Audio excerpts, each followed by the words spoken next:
Cayenne pepper moves blood. It's one of the best circulatory stimulants there is. It's not a nervous system stimulant like your caffeines or your tobacco. It's a blood stimulant.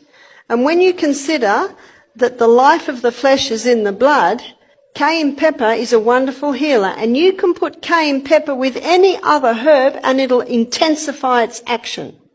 So let's begin by looking at how you can use cayenne pepper internally. By the way, how would you take it? Well, a medicinal dose may be a quarter of a teaspoon in a little bit of water and throw it down. Won't it burn? Well, I prefer to call it tingle. It might feel like it's burning, but it will never burn. Internally, it'll heal a stomach ulcer because what the cayenne does, it causes a constriction of any open blood vessels. So just for a moment, let's look at externally.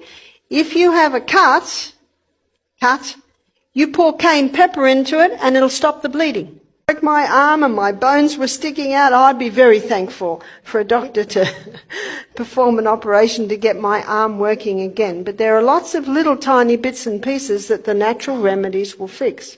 So any cut, put the cayenne pepper on it. Yes, it will hurt, but it's already hurting, and remember, it'll settle down and then bind it up because it'll constrict the blood vessels and cause them to shut. Now, internally, if there's a bleeding ulcer and you take cayenne pepper, won't it hurt? It'll give a little bit of a tingle, but it will never hurt, meaning it will never cause an ulcer. In the book Jethro Kloss, there's a doctor that says it's impossible to cause a lesion with cayenne pepper. Another doctor said, you cannot abuse cayenne pepper. It's impossible to abuse it. It's actually a very safe herb. It will never harm.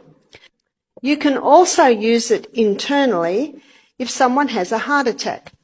No need for aspirin. And by the way, it has been shown today that aspirin causes brain bleeds. This is very, very safe with no side effects. Now, if someone is on warfarin or aspirin and they're a little concerned, I would suggest start taking a quarter of a teaspoon 3 times a day.